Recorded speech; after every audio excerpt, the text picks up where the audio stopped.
আমরা বাড়িতে যতই এঁচোড় চিংড়ি বানাই, বিয়েবাড়ি কিংবা অনুষ্ঠান বাড়ির যে এঁচোড় চিংড়ি হয় তার স্বাদ কিন্তু হয় একেবারেই আলাদা। নমস্কার, আমি দেবশ্রী। আমার চ্যানেল দেবীস ঘরকন্যা উইথ রেসিপির একটা নতুন রেসিপিতে আপনাদের সবাইকে স্বাগত।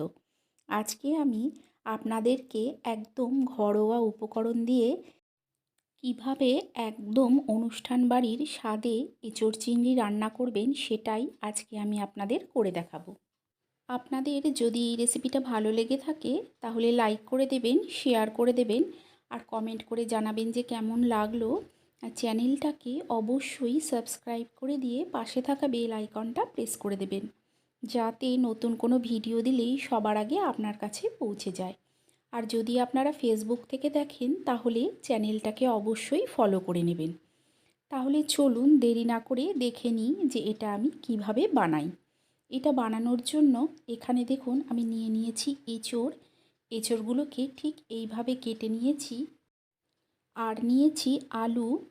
আমি এখানে দেখুন আলু নিয়েছি, আলুটাকে একটু বড় টুকরো করে কেটে নিয়েছি।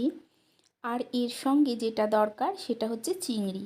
এখানে দেখুন আমি চিংড়িটাকে আগের দিনকেই লবণ আর হলুদ মাখিয়ে ফ্রিজে রেখে দিয়েছিলাম।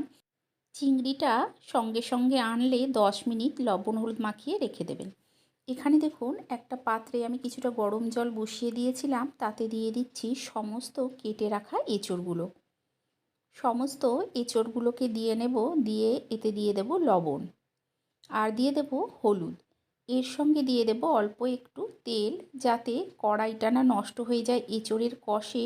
এখন এটাকে সেদ্ধ হতে দেব। ততক্ষণ অন্যদিকে একটা মিক্সির জারের মধ্যে আমি নিয়ে নিচ্ছি আদা, সঙ্গে নিয়ে নিচ্ছি দেখুন পেঁয়াজ, আর এর সঙ্গে নিয়ে নেব আমি 4 কোয়া রসুন। রসুনটা আমি খুব বেশি দেব না, দিয়ে দিলাম কাঁচা লঙ্কা, ঝালটা আপনারা আপনাদের স্বাদ অনুযায়ী দেবেন। দিয়ে দিলাম 1 চামচ জিরে গুঁড়ো, আর দিয়ে দিচ্ছি হলুদ গুঁড়ো, এর সঙ্গে দিয়ে দিচ্ছি লঙ্কার গুঁড়ো। দিয়ে এর আমি একটা পেস্ট করে নেব। অন্যদিকে এঁচোড়গুলোকে আমি গরম জলে ভাপিয়ে নিয়েছি, এখন এগুলো তুলে নেব। এগুলো কিন্তু একেবারে সেদ্ধ করবেন না। এখানে একটা কড়াইতে দিয়ে দিচ্ছি কিছুটা সর্ষের তেল। তেলটা গরম হয়ে গেলে দিয়ে দিলাম চিংড়ি মাছগুলো। চিংড়ি মাছগুলোকে দিয়ে চিংড়ি মাছগুলোকে হালকা ভেজে নিতে হবে। চিংড়ি মাছ খুব কড়া লাল করে কিন্তু ভাজার প্রয়োজন নেই, এতে কি হয় চিংড়ি মাছটা শক্ত হয়ে যায়। অল্প কিছুক্ষণ ভেজে নিলেই হবে। দেখুন চিংড়ি মাছগুলো আমার ভাজা হয়ে গেছে। এখন এগুলোকে আমি তুলে নেব। সমস্ত চিংড়ি মাছগুলোকে তুলে নিয়ে ওই কড়াইয়ের মধ্যেই দিয়ে দিচ্ছি আর কিছুটা সর্ষের তেল। তেলটা গরম হয়ে গেলে ফোড়নে দিচ্ছি এখানে আমি দেখুন গোটা জিরে, আর এর সঙ্গে দিয়ে দেবো একটা তেজপাতা। ফোড়নটাকে কয়েক সেকেন্ড ভেজে নিতে হবে। যখন দেখবেন ফোড়ন থেকে একটা সুন্দর গন্ধ বেরোতে শুরু করেছে, সেই সময় দিয়ে দেবো এখানে কেটে রাখা আলুগুলো। সমস্ত আলুগুলোকে দিয়ে দেবো ভাপিয়ে নেওয়া এঁচোড়গুলো। দিয়ে দিচ্ছি দেখুন লবণ, আর দিয়ে দেব হলুদ। লবণ আর হলুদ দিয়ে এগুলোকে ভালো করে মিশিয়ে নেব। মিশিয়ে নিয়ে গ্যাসের ফ্লেমটাকে লো টু মিডিয়ামে করে এটাকে কিছুক্ষণ হতে দিতে হবে। খুব বেশি সময় ধরে কড়া করে কিন্তু এই এঁচোড়গুলো ভাজার প্রয়োজন নেই, অল্প কিছুক্ষণ ভেজে নিলেই হবে। এঁচোড় কিন্তু খুব কড়া করে ভাজতে হয় না। দেখুন এটাকে আমি অল্প কিছুক্ষণ ভেজে নিয়েছি। এখন এতে দিয়ে দেব যে চিংড়ি মাছগুলোকে আমি ভেজে রেখেছিলাম, সেই সমস্ত চিংড়ি মাছগুলো।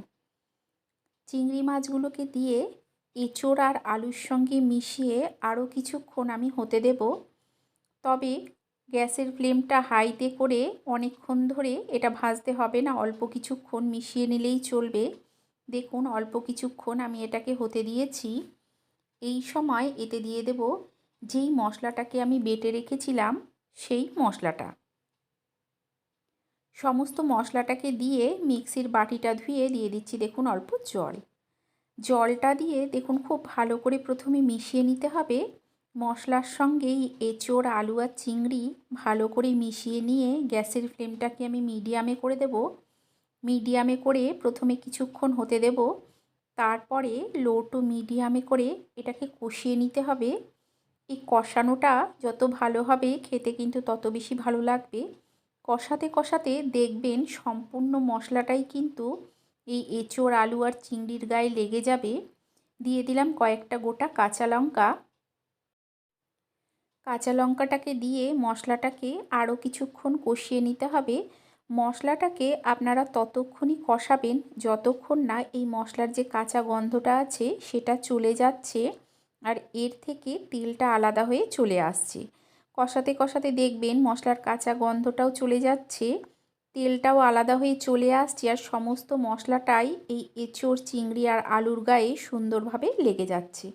দেখুন আমার মশলাটা কিন্তু অনেকটাই কষানো হয়ে গেছে। আর অল্প কিছুক্ষণ কষিয়ে নেব।